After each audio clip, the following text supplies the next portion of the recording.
Call 1-888-FARMERS to switch, and you could save an average of $470 on your auto insurance. That's a lot of money in just a few minutes. With savings like that, you could be lounging on an impractical amount of ornate and overpriced throw pillows you bought for your couch. But you won't, because you're better with money than that. That's why you're calling us in the first place. Call 1-888-FARMERS to get a quote today. We are farmers. Bum, bum, bum, bum, bum, bum. Based on average nationwide annual savings survey data July to December 2020. Underwritten by Farmers Trucker Fire Insurance Exchanges or affiliate. Products not available in every state. Rogue Nicotine on demand. Delivered direct to your door. Available in all your favorite flavors and formats. Pouches, gum, wintergreen, peppermint, and more. From your Monday morning coffee to watching hoops to dinner at the in-laws. Rogue Nicotine is there for you when you need it. Visit RogueNicotine.com today and save 10% when you place your order for sugar-free, fast-acting Rogue Nicotine. Underage sales prohibited. This product contains nicotine. Nicotine is an addictive chemical. For more information, visit RogueNicotine.com. Hello, everyone, and welcome to the Jeffrey Epstein Show. I'm your host, Bobbycapucci, and this is Daily Drop number 379. What's going on, everybody? So, I was out at the Valley of Fire State Park for the last day and a half, trying to catch some great shots of the Christmas star. Unfortunately, I didn't get the kind of shots that I was hoping to get. It wasn't as visible from where I was at as I would hope it would be. But that's okay, because the night sky up at at the Valley of Fire is just epic anyway. So I was able to catch some really awesome night grabs, and I was also able to get a couple of shots of the Christmas star, but it really, pictures really didn't do it justice. It just looked like a bright star, to be honest with you. Wasn't all that epic as far as in pictures. Now, it was epic in regards to the fact that it hadn't happened in, since the year like 1220 something. So that's pretty significant, right? And I try to get out to the mountains or the desert or the wilderness anytime there's an event like this, just because it's such a once in a lifetime kind of thing. So I try to get out there as much as possible and experience that sort of thing under the stars and out in nature. And it was just a nice, relaxing time all the way around. One thing I don't like about Valley of Fire State Park, and I've run into this several times there now, they have these really overzealous park rangers, and you're not supposed to leave your campground at Valley of Fire State Park after the sun goes down. So you're pretty much limited to wherever your campground is. And yesterday, I ended up in a campground that is not the usual campground that we go to, since we got a little bit of a late start. So we ended up at this primitive-ass campground. I had an obstructed view of the southwest sky. And then, to top it off, when I try and go get set up at a spot outside of the campground, and not too far outside of this campground, mind you, this park ranger shows up and she starts giving us the business. She's like, "Oh, the park's closed. Everybody got to start making their way home." Well, how about you ask first if maybe we're camping? So, of course, I'm not going to argue the fact with this park ranger. I'm just like, whatever, that's cool. So I pack up all of my gear and I move back towards our camp location. And I decide, to hell with it. I'm just going to go ahead and I'm going to climb up one of these mountains inside of our camp. I'm going to scramble up one of these little mountains here, and I'm going to post up on top of one of these mountains and get some nighttime shots of the sky instead. And it turned out pretty damn epic. So all's well that ends well, I guess. And I'll have some pictures to share with all of you relatively soon. I'm going to go through what I have on my camera, upload them, get them all ready to go, and then I will post some of them as well. So, as far as our episode tonight and our article, we're going to delve back into a place we haven't talked about too much lately, and that's the world of academia. We all know that all of these so-called high-level institutions, like Harvard, like Columbia, like Yale, like MIT, have all been palling around with Jeffrey Epstein or people like Jeffrey Epstein. We all know that these professors are taking money from wherever they can get it without any sort of vetting process even occurring. And then even when these people get nailed, even when it comes out that these people took money from somebody like Jeffrey Epstein, these institutions, like the one we're going to talk about tonight, always try and pin it directly on the professor. Now, I agree. The professor is the one that should be, held responsible. He's the one that set it up. He's the one that got the money, or she's the one who got the money. But the actual school itself, the institution, should share that blame. And they shouldn't be able to pass the buck and just blame the professor and scapegoat the professor. Where were all of your safeguards? Where were all of the protocols from the institution's end to make sure that this shit doesn't happen? There was none. They might have a couple of things in paper, right? Oh, yeah, we'll put this down on paper and we'll make pretend we're going to make sure that nobody gives us any dirty money. Yeah, right, okay. If you can't figure out that Jeffrey Epstein was an absolute bottom-dwelling amoeba, then there is no hope for you to possibly vet anybody correctly. And MIT should be ashamed of themselves. MIT, like everybody else, has themselves a little bit of an investigation into Seth Lloyd. And the findings of that investigation and the results of what the repercussions to Seth Lloyd are going to be are now in, folks. And spoiler alert, it's a joke. Just like every one of these other self-initiated self-investigations, it turns up bupkis. It turns out to be a joke, a mockery. What's the point? If they're never going to find anybody within the command structure had anything to do with this or had any sort of liability for letting it happen, then what is the point? Oh, I get it. You'll throw us a little bit of red meat, like the two guards who were supposed to be watching Epstein, right? And think that's going to satiate people. But it's not going to. In the old days, that might have worked, but not anymore. Not when everybody knows that the media is deceitful. Not when everybody knows that the legacy media does not have the common working man or woman's best interest at heart. It's all about selling units. It's all about getting clicks. If it bleeds, it leads. Never mind actually educating the masses. Never mind actually getting people hip to the shit that is really going on. They're too busy for that. They're too busy cashing their paychecks. They're too busy quashing Virginia Roberts interviews over at places like ABC. Our article today is from the Boston Globe, and as you can imagine, it is about MIT and the professor Seth Lloyd, who took a bunch of money from Jeffrey Epstein, who was definitely being bankrolled by Jeffrey Epstein. And this is a wrap-up of their findings. Headline: MIT disciplines professor over Jeffrey Epstein donations, but will allow him to continue teaching. There is no repercussions for these people, and academia especially, right? I know I haven't been going too hard on academia lately because we've been caught up in other matters, but don't think I've forgotten these people, because I have not.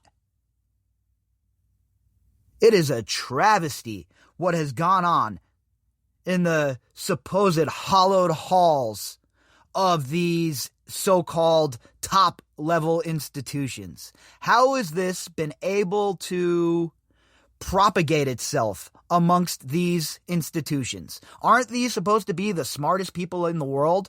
Aren't these supposed to be the folks that are going to educate the next generation of world leaders? Well, maybe that's the problem. Maybe that is our problem.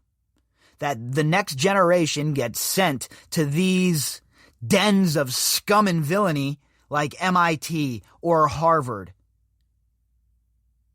And when they get there, you think you're giving your children over to good people, right? Educated people, real smart people, people who are going to make my child a better person, help educate them, and help them achieve their goals. But instead, you're sending them to people like Seth Lloyd, who had a relationship with Jeffrey Epstein and was getting a whole bunch of money from him on the other side. Absolutely fantastic, huh? Just exactly the sort of person you want to safeguard your child with. And I don't care if it's a college age child. Still your child. These are the people that you want to spend hundreds of thousands of dollars on an education to have these people educate your child? You can count me out of that bullshit, I'll tell you that much. This article was authored by Deirdre Fernandez from the Boston Globe staff. Calling a mechanical engineering professor's decision to accept donations from convicted sex offender, pedophile, Jeffrey Epstein poor judgment, MIT on Friday announced that it will limit his pay and his involvement in undergraduate advising for 5 years. Poor judgment, huh? So everyone's just going to take their cue from the Just Us department. That's why that Just Us department report was so ridiculous. Because now you see it right here with MIT. Oh, it was poor judgment. It was just poor judgment. Professor Lloyd's going to stick around. We'll give him a little slap on the wrist. He can't be involved in undergraduate studies. And we're going to limit his pay. So instead of $190,000 a year, we'll give him $175,000 a year. It's such a slap in the face, a joke. And could it be any more limp-wristed? Seth Lloyd has been on paid leave since January, after a series of revelations about Epstein's financial ties to MIT, and the longtime professor rocked the campus and led to protests and resignations. So, protests, resignations, all of that stuff, right? But Lloyd doesn't lose his job, and to be honest with you, I'm not even mad that he was on paid leave, to be honest with you. While they're investigating what went on, that's cool. No, he isn't guilty of anything yet. But now, when the investigation comes back, the hammer should be dropped. I don't want to hear about these sanctions. We're gonna dock his pay, and he can't be involved in undergraduate shit. Cool. So he has more time to go home and do whatever he wants now. Like that's a real penalty. It's a joke. This is toothless, and MIT should be ashamed of themselves. For people that are supposed to be pretty damn smart, they're pretty damn stupid a lot of the times, aren't they? Lloyd will have to take professional conduct training classes before resuming campus activities, including teaching. MIT Provost Martin A. Schmidt said in an email to the community on Friday. Well, there you have it, folks. A couple of conduct training classes is going to solve it. That's going to just make it all better. So you mean to tell me that a professor at MIT who was taking money from Jeffrey Epstein didn't know any better, and you're going to send him to some re-education courses, and that's going to ignite his memory about how to be a good human being and not accept money from pedophiles and human traffickers? Is that what you're telling us? Is that the sanction that you're slapping upon this man, Seth Lloyd? Boy, you guys really went overboard with this punishment. I'll tell you what, this is a punishment unseen or unheard of. An absolute joke. But the discipline is unlikely to satisfy some at MIT who had called for Lloyd's resignation and is likely to reopen one of the more embarrassing chapters in the university's recent history, as it should. Handle your business correctly and you don't have to worry about this stuff. Drop the hammer on scumbags, and you don't have to worry about this stuff. But in lieu of that, people are going to be apoplectic over this. This is another slap on the wrist. How many people involved with Jeffrey Epstein are just going to get a slap on the wrist? I guess all of them, right? I mean, average people Forget it. If this was you at your job and you took a donation, you took money or whatever, you'd be fired. There wouldn't be a paid leave since January and all this other shit that they have going on for these people. You want to talk about privileged and you want to talk about people of privilege?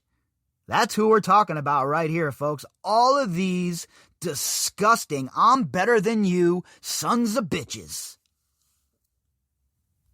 These steps cannot undo the harm done. Professor Lloyd's failure to share what he knew about Epstein's conviction when he accepted his 2012 donation was unacceptable. So again, he knew. All right, don't act like a couple of classes are gonna teach him to have a moral compass. He didn't care. His projects were so important that even taking money from Jeffrey Epstein is okay. The means justifies an end. All of these people, be it these wacky, weird scientist types or the scumbag business magnates, it's all about them. They're all so narcissistic. It's so disgusting. I recognize that many in our community remain deeply disturbed by the interactions with Jeffrey Epstein, and that some will be disappointed by this decision. Some? How about majority, my friend? You better have your big boy pants on, because I am sure that people are going to voice how upset they are over this and voice their displeasure over this. So get ready. I'm sure that it's going to be your own students going crazy, going ham. I know if my kid was at this school, I'd be on the phone tomorrow over this decision to speak to Mr. Schmidt and ask them what in the ever-living F sort of brain damage they suffer from to think that this is a conclusion that's okay, that is going to resonate as this man actually facing repercussions. Because it does not, and it will not. And if this is the way MIT is going to conduct themselves, then MIT better get themselves some iodine, because this shit and this fallout is really radioactive. Just ask Harvard. According to a report commissioned by MIT earlier this year, Lloyd received $285,000 from Epstein, including a personal gift of $60,000 nearly 15 years ago that was not reported to MIT at the time. So this dude got 285,000 boxes of ziti for his projects. Then, wetting his beak again, he goes back to the trough for a little more and gets a bag with $60,000 in it. For what? Look, we all know Epstein wasn't just handing out money. We know that Epstein wasn't just giving out money just because he's a nice guy, okay? There was always quid pro quo. There was always, what are you going to do for me later, when Epstein was doling out the dough. And that's established. So what in the hell was he giving Lloyd this money for? What sort of projects did Jeffrey Epstein get access to that Lloyd was working on? And did Jeffrey Epstein pass any of those secrets from these scientists on to any of these intelligence agencies? I think that's a legitimate question that should be asked. Unfortunately, nobody seems to have any answers for us. In a statement, Lloyd said he, like many colleagues, thought that Epstein had reformed after serving jail time for an earlier conviction when he accepted a 2012 donation. That's such BS. That you really think, Mr. Lloyd, that that's a tenable position? You're going to defend yourself from that position. You realize your enemies have the high ground, right? And you also realize that they're conducting a flanking maneuver with their cavalry right now. But this is this is the strategy you're going to employ, right? I hope you're ready to get routed, because this is absolute garbage. Okay? Oh, he reformed himself. Soliciting a minor for prostitution? You don't reform yourself from that. Epstein was a predator, okay? All you had to do was a quick Google search, and you see that there was hundreds of girls. So if you knew that he was reformed from his prison sentence, how are you going to tell me that you didn't know about all the other allegations and the fact that he got off easy with a slap on the wrist. No one's buying it, Mr. Lloyd. Nobody is buying it. With 20/20 hindsight, I should have sought further consultation at the time over Epstein's appropriateness as a donor and communicated his past conviction, Lloyd said.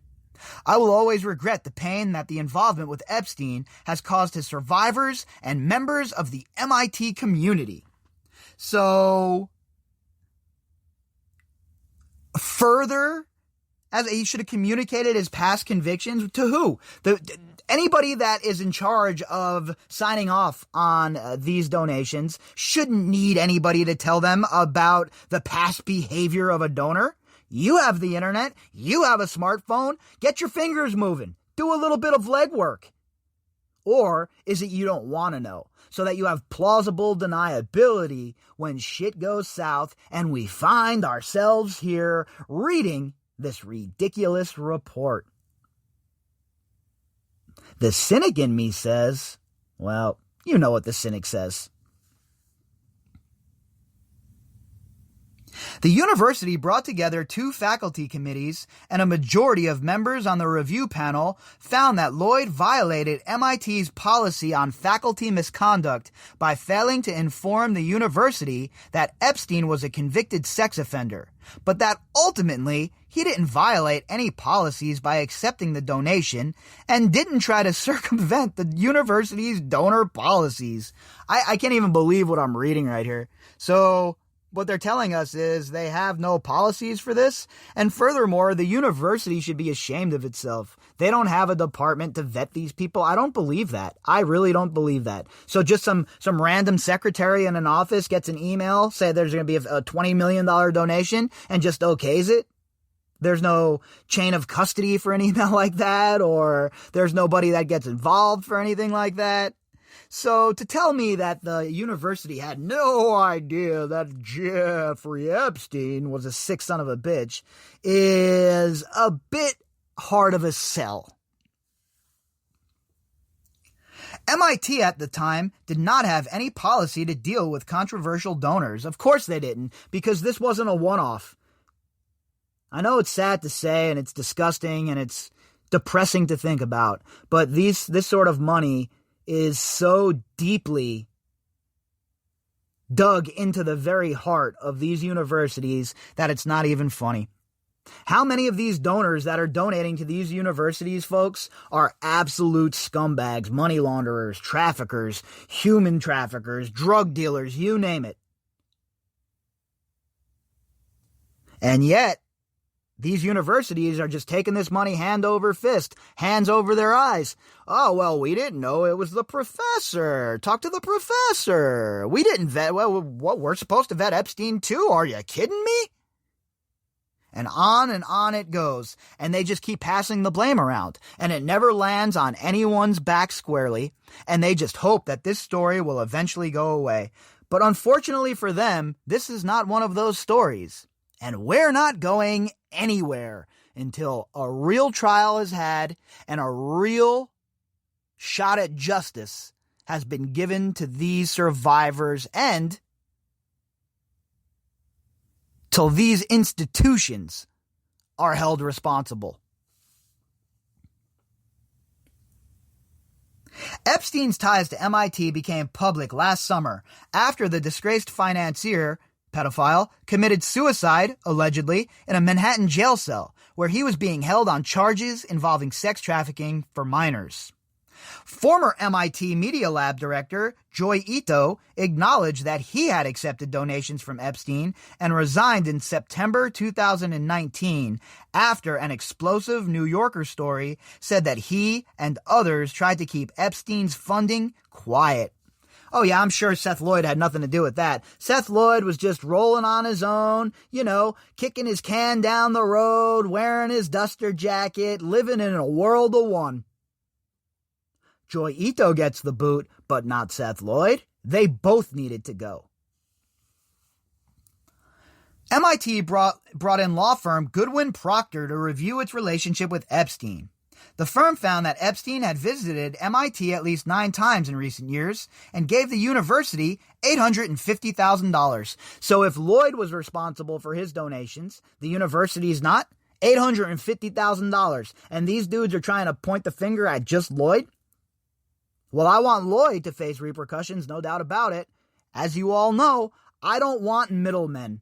I am big game hunting. I want these people who were in charge of the decision-making to be fired. Point blank, period. Anything less is a travesty of justice. And frankly, they should be lucky it's just fired that they're getting. Top administrators at the university were also aware that Epstein was giving the school money, the Goodwin-Procter report found, although it cleared MIT president L. Raphael Reif of any involvement in approving the gifts. Of course! That's how they have it all set up. It's like a mafia. It's like the Jeffrey Epstein ring. Layers of protection. Layers of insulation. What do you think? There's any different here? You think MIT was turning down that 850,000 racks? Hell no, they wanted that money. They didn't care who was giving it to them or where it was coming from. And the fact that this, the investigation cleared Raphael Reif of any wrongdoing, it just, right there, that alone should tell you everything you need to know about this BS ridiculous report. Some female employees and students at the university's vaunted media lab said they had complained about Epstein's involvement, but were dismissed. 2 MIT Media Lab researchers resigned in protest over money that Ito took from Epstein for the university for his own investments in tech startups. So these lab researchers knew who Epstein was, but Reif didn't, Lloyd didn't, none of the other trustees knew, none of them knew, huh? That's what they want us to believe. I don't believe it, folks, and I know none of you out there do either. Students protested on campus, female faculty criticized the school's priorities, and disgruntled faculty called on Reif to step down. Epstein's donations put a spotlight on how universities driven for research funding cultivate wealthy donors and often overlook their controversial histories. Now, we have been going hard on this on the podcast. We haven't for a while, but as you all know, I had Dr. Stephen DeLay come onto the show and talk about this very thing. And it's prevalent within academia. These people are taking money from all sorts of bad actors, bad apples, and bad characters. And furthermore, how can Harvard have a money crunch? How can MIT have a money crunch? It cost $1 bazillion to go there. Epstein liked to surround himself with academics and scientists and courted many of the nation's top universities, including MIT and Harvard. Earlier this year, a report from Harvard found that Epstein had a personal office among university researchers, a dedicated phone line, and an unusual visiting fellowship position. High-level faculty at Harvard urged administrators to take the financier's money despite his record as a registered sex offender pedophile. Of course they did. And that's what I'm trying to stress here to you folks, right? I don't want to sound like a broken record, and I don't want us to have to go over, plowed terrain again and again and again. But anytime something like this pops up, we have to add it to the catalog. We have to talk about it because it goes towards the overall bigger picture. And that bigger picture is, it's not just business, it's not just finance, it's not just politicians. Academia and these so-called top-line universities are neck deep when it comes to accepting funds and being in bed with scumbags like Jeffrey Epstein. If you'd like to contact me, you can do that at Bobbycapucci at protonmail.com. That's BOBBYCAPUCCI at protonmail.com. You can also find me on Twitter at BOBBY_CAPUCCI. All of the links that go with this episode can be found in the description box. All right, everybody, I will be back tomorrow morning, and we will pick up where we left off. Have an amazing night, everyone.